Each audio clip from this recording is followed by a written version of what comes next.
Idéalement placée à proximité de la frontière belge, de la ville de Valenciennes et des grands axes autoroutiers permettant de rejoindre Bruxelles et Lille, Escopon, commune urbaine à mi-chemin entre la ville et la campagne, couvre 578 hectares, dont 18 km de voirie communale. La commune est encadrée à l'est par les berges de l'Escaut, offrant un parcours de promenade baptisé boucle UNESCO, et au sud par la forêt de Rhêmes-Saint-Amand qui représente 2/3 de son territoire. Celle-ci fait d'ailleurs partie du parc naturel régional Scarpe-Escaut, reconnu pour ses richesses naturelles, sa biodiversité remarquable et ses nombreuses espèces faunistiques et floristiques. Avec ses 4200 habitants, la commune d'Escopon fait partie de la région des Hauts-de-France et du département du Nord. Elle est membre de la communauté d'agglomération de la Porte du Hainaut, qui regroupe 46 communes qui partagent des enjeux de territoire communs. L'histoire et le patrimoine de la commune sont le reflet de son territoire, le bassin minier. Jusqu'à la fin du XXe siècle, l'activité du bassin était fortement marquée par l'exploitation intensive de la houille. C'est l'époque de la création des charbonnages de France, celle de l'ouverture des fosses, les terris qui prennent de la hauteur, et c'est l'apparition des corons. De cette époque, il ne reste à la commune que ses cités minières, Thiers, Brunehaut, Trieux-Saint-Jean, aujourd'hui inscrites au patrimoine mondial UNESCO. C'est d'ailleurs pour ces raisons que les travaux de démolition et de reconstruction partielle du groupe scolaire Brunehaut ont démarré avec 12 mois de retard. De nombreuses instances ont dû être consultées afin que les travaux soient réalisés en respect avec les prescriptions du label UNESCO. Les élus de la commune accordent beaucoup d'importance au respect et à la protection de son patrimoine, à sa restauration et à sa valorisation. La commune est située en plein cœur du corridor minier. Pourtant, elle offre un paysage verdoyant rare dans un territoire fortement industrialisé. Les élus attachent également beaucoup d'importance à la préservation des zones agricoles, à leur exploitation et leurs activités. 2 pôles urbains composent la commune, le centre-bourg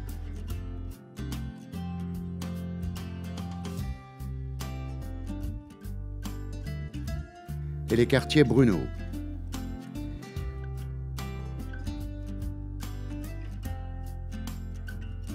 Au nord-est de la commune, la forêt domaniale de Rhêmes-Saint-Amand offre de grandes possibilités de promenade, d'activités sportives et pédagogiques. Autre lieu de promenade et de lien entre les différents quartiers, l'ancienne voie de chemin de fer, la voie verte des Gueules Noires. Le fleurissement et l'embellissement des espaces verts de la commune sont encore confiés à l'association d'insertion Espoir. Forts de leurs engagements en matière d'amélioration du cadre de vie, les élus ont décidé de créer un service de propreté urbaine pour témoigner de leur volonté de rendre la commune plus agréable. Malgré tout, les incivilités persistent. Pour contrer ce phénomène, les élus réitèrent chaque année l'opération Ville propre, moment de partage privilégié avec les habitants de chaque quartier. Les élus réfléchissent actuellement à un projet d'aménagement du parc municipal pour favoriser les échanges entre les habitants. La commune d'Escopon offre à ses habitants tous les services d'une petite ville dynamique et ambitieuse. La ville est dotée de 2 écoles maternelles et de 2 écoles élémentaires qui forment les groupes scolaires Centre et Brunehaut. Il y a également un collège, un service de restauration et de transport scolaire qui permettent ainsi d'accueillir les 800 enfants du territoire. Au cours de l'année 2018, les élus ont travaillé sur de nombreux projets structurants pour améliorer la qualité des services délivrés aux familles. C'est ainsi qu'à la rentrée scolaire, les modes de gestion du service de restauration ont été modifiés pour le confort de tous. Prochainement, un service de paiement par carte bancaire et d'information par SMS seront proposés aux familles. Cette année, la commune a aussi procédé au dédoublement des classes de CP de chaque école élémentaire. Des travaux et des aménagements ont donc été réalisés. Désormais, les élèves seront une 12aine en classe contre une 30aine auparavant. Suite à la réorganisation des services municipaux en début de mandat, Désormais, il y a une employée municipale par classe de maternelle à la journée et 2 apprentis ont également été recrutés pour renforcer les équipes. Au même titre, d'ailleurs, que pour les services techniques où 3 apprentis ont été recrutés. Les élus ont aussi renouvelé le soutien financier apporté au centre aquatique de Saint-Amand-les-Eaux, le Dragon d'eau, ce qui permet à nos enfants des grandes sections de maternelle jusqu'au CM2 d'apprendre la natation au sein d'un équipement de grande qualité. La ville est entre autres dotée d'une halte garderie municipale, le jardin de Marguerite. La structure propose différentes solutions de garde occasionnelles, principalement quelques heures en demi-journée. Cette année, les élus ont souhaité développer les services du lieu d'accueil parents-enfants, ainsi que les services de la protection maternelle et infantile. Plusieurs fois dans le mois, de jeunes parents ou parents en devenir peuvent venir chercher conseils, assistance et écoute auprès des professionnels. Les élus travaillent actuellement sur le projet de micro-crèche privée. Cette structure accueillera des enfants âgés de 2 mois à 6 ans. L'ouverture est prévue pour le 3e trimestre 2019. Enfin, 30 assistantes maternelles sont installées à Écopont. Celles-ci offrent un service d'accueil, de proximité et de qualité aux familles escopontoises. Leurs coordonnées sont disponibles en mairie. D'autres réflexions sont menées par les élus pour apporter des solutions aux problèmes de garde rencontrés par les parents. Elles seront présentées prochainement. Parce qu'il est important de participer à l'épanouissement des enfants tout au long de l'année, les élus multiplient les actions à leur destination. Cette année, la commune a par exemple permis aux enfants de découvrir le Salon des Arts et de s'initier à l'éveil artistique. Les équipes de la médiathèque accueillent régulièrement des enfants lors de différentes sessions d'animation. Dès que possible, les élus participent à différentes actions en partenariat avec les écoles et les associations de parents d'élèves. Parce qu'il est aussi important de prendre soin de la qualité de vie des seniors, les élus de la commune cherchent à apporter des solutions aux problématiques de logement et de services qu'ils rencontrent. C'est ainsi que le projet de résidence-service et de béguinage du Clos du Village a vu le jour. Au total, 55 logements pour l'accueil de personnes âgées autonomes en cœur de ville, à proximité des commerces, de la station de tramway et de l'hôtel de ville. Conscients des problèmes d'isolement et de mobilité, nous avons développé au travers de la médiathèque différents services tels que le portage de livres à domicile, la promotion d'ouvrages et de spectacles lors d'ateliers et l'organisation d'actions thématiques telles que le Café Mémoire. Avec l'aide des associations locales, la commune a participé à l'organisation de la Semaine Bleue.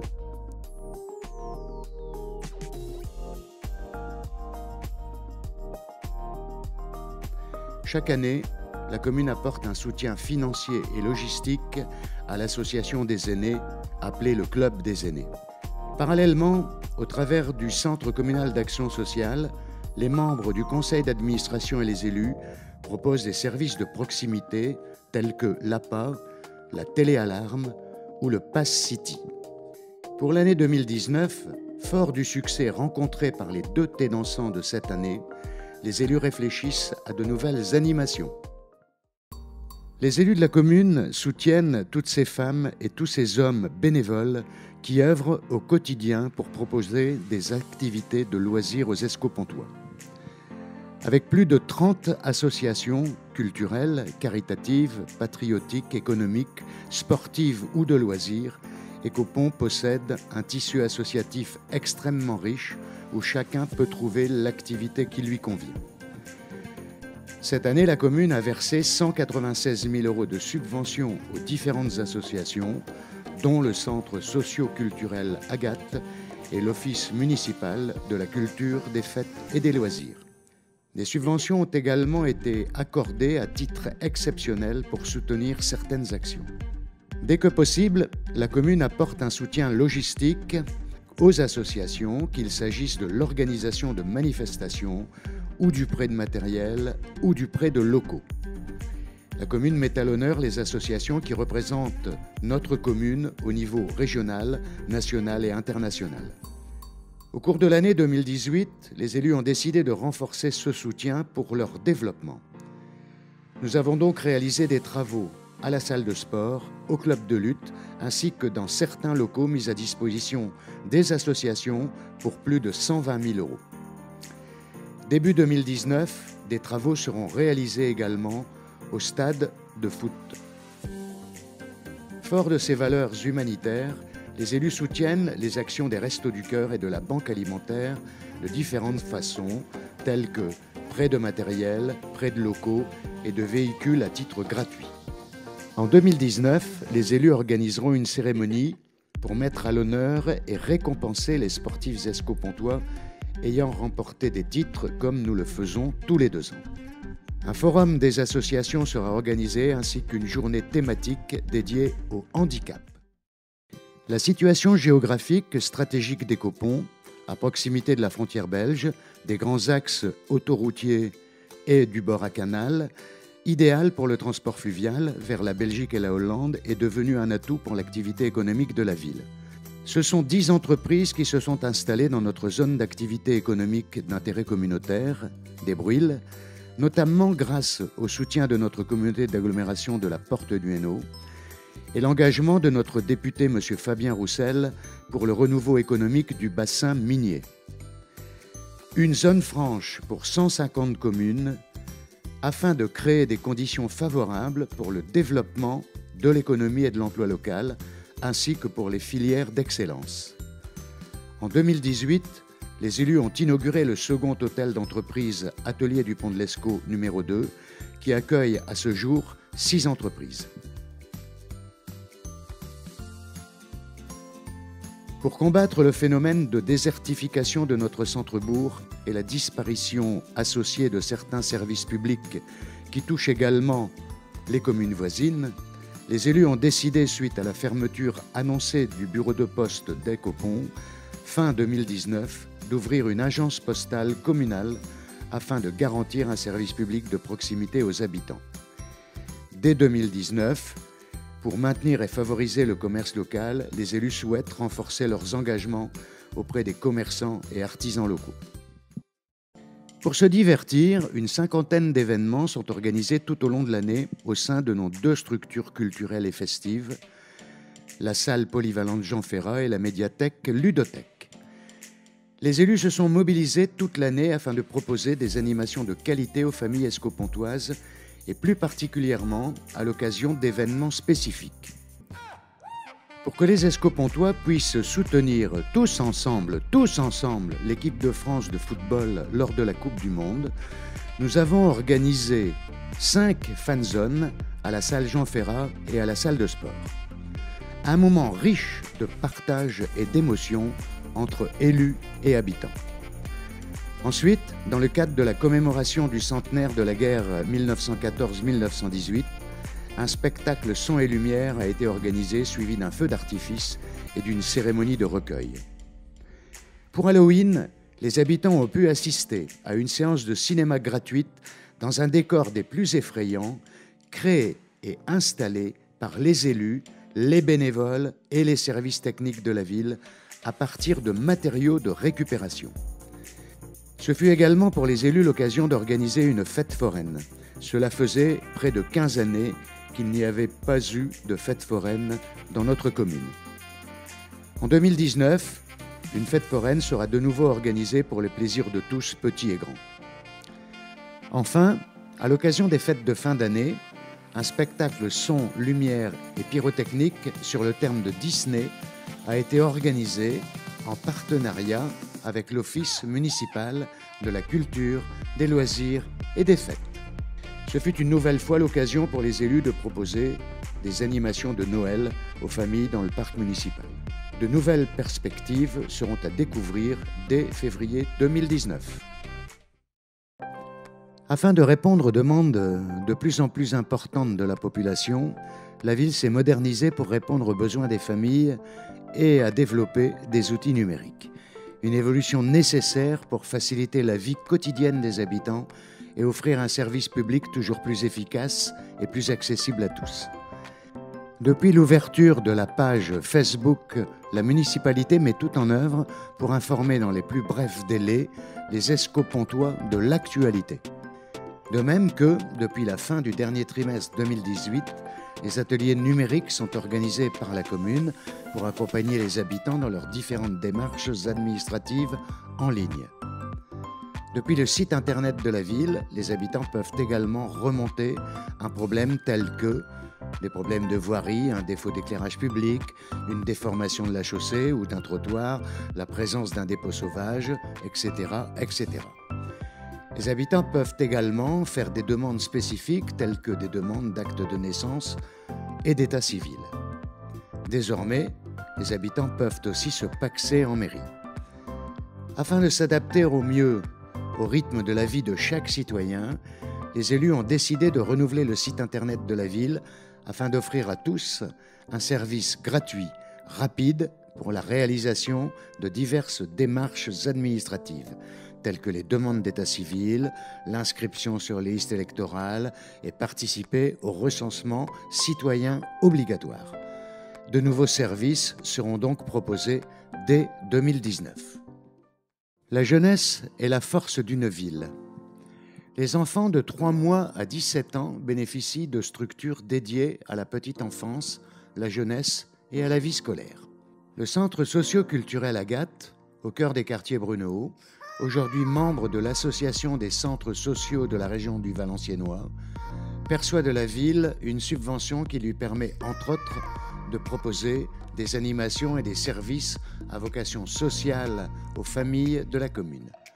De nombreuses activités y sont proposées, telles que l'organisation des centres de loisirs aux vacances scolaires, l'aide aux devoirs aux collégiens et lycéens, l'accueil des mercredis ou encore des ateliers de danse urbaine ou de sport. La commune prend en charge le salaire des moniteurs pour l'encadrement de tous les centres de loisirs. Au total, la commune verse près de 155 000 € à l'association Agathe, qui se décompose comme suit. 110 000 € de subventions de fonctionnement et 45 000 € comptables qui représentent la mise à disposition du local, son fonctionnement, ses assurances, ses frais et, comme je le disais préalablement, les salaires de tous les moniteurs à l'occasion des centres de loisirs. Au cours de l'année scolaire, la commune a accompagné les écoles dans le développement des classes découvertes. Cette rentrée scolaire a particulièrement été marquée par le démarrage du chantier de démolition et de reconstruction partielle du groupe scolaire Brunehaut pour un montant de 2,5 millions d'euros hors taxes. Les travaux de réhabilitation de l'école maternelle sont en cours. Les enfants devraient découvrir leur nouvelle école dès la rentrée des vacances de février 2019. L'école élémentaire, quant à elle, sera livrée pour la rentrée scolaire de septembre 2019. Dans un même temps, dans le cadre des travaux de requalification du centre-bourg, pour un montant de 1 100 000 €, un parking a été aménagé pour l'école maternelle du centre. Des aménagements ont été réalisés rue Henri Dur et sur la place Roger Salandreau afin d'améliorer les conditions de circulation et renforcer la sécurité des piétons. Les extérieurs de l'école élémentaire ont été réhabilités pour le bien-être des enfants. En 2019, les familles auront l'opportunité de voir les groupes scolaires Centre et Brunehaut évoluer. En effet, les élus de la commune ont décidé d'entreprendre des travaux dans les 2 écoles afin de procéder au dédoublement des classes de CE1 pour offrir un environnement scolaire plus favorable aux écoliers. Une réflexion est en cours pour l'aménagement d'une salle d'évolution pour l'école du centre. Au cours des années précédentes, la municipalité a fait l'acquisition de 2 immenses propriétés en vue de la création de 2 lotissements composés de parcelles viabilisées d'environ 500 mètres carrés, libres de constructeurs. L'une, rue des Pensées, à proximité du complexe Jean Ferrat, regroupant la salle polyvalente, la salle de sport, le plateau sportif et le cimetière communal. C'est dans ce lotissement que seront installés les locaux de la future microcrèche. Secteur dans lequel la commune a réalisé des travaux d'amélioration du cadre de vie pour un montant de près de 400 000 € hors taxes. L'autre lotissement, rue Henri Dur, face au parc municipal. Les parcelles de ces lotissements seront livrées courant 2019. Plusieurs de ces parcelles sont déjà retenues. Nous invitons les personnes intéressées à prendre contact avec les services de l'Hôtel de Ville afin d'obtenir des informations. Parallèlement, une opération de portage foncier est en cours, cité ouvrière, rue Jean Jaurès, en vue de la réalisation d'un projet de renouvellement urbain. Enfin, cette année, le bailleur SIA a livré 23 logements situés résidence Les Viviers, chaussée Brunehaut, et le bailleur Maison et Cité a quant à lui livré 10 logements résidence Chemin des Dames. 2018 a été pour Écopon et la nouvelle équipe municipale une année de transition principalement marquée par les travaux du centre-bourg et du groupe scolaire Brunehaut pour plus de 3,5 millions d'euros hors taxes. Cette année, les élus se sont également concentrés sur des travaux dits traditionnels d'entretien des voiries et des bâtiments communaux tels que les écoles, l'hôtel de ville et les différents équipements dont la commune est propriétaire. Prochainement, la chaussée Brunehaut sera réhabilitée et une nouvelle signalisation sera proposée aux intersections dangereuses. Du côté de la rue Tabary, une concertation est en cours avec les riverains afin de trouver une solution pour remédier aux problèmes de vitesse excessive. Dans le cadre de la mise aux normes de l'ensemble des bâtiments communaux aux règles d'accessibilité pour les personnes à mobilité réduite, des travaux commencés cette année en 2018 seront terminés pendant l'année 2019 et ce, pour plus de 100 000 euros hors taxes. Ce sera au total plus de 20 bâtiments et équipements qui seront concernés. Pour l'année 2019 également, les élus ont décidé de procéder aux travaux de requalification de la rue Ouagré. Assainissement, voirie et trottoirs seront réhabilités. Les réseaux de basse tension seront effacés pour des raisons d'esthétisme.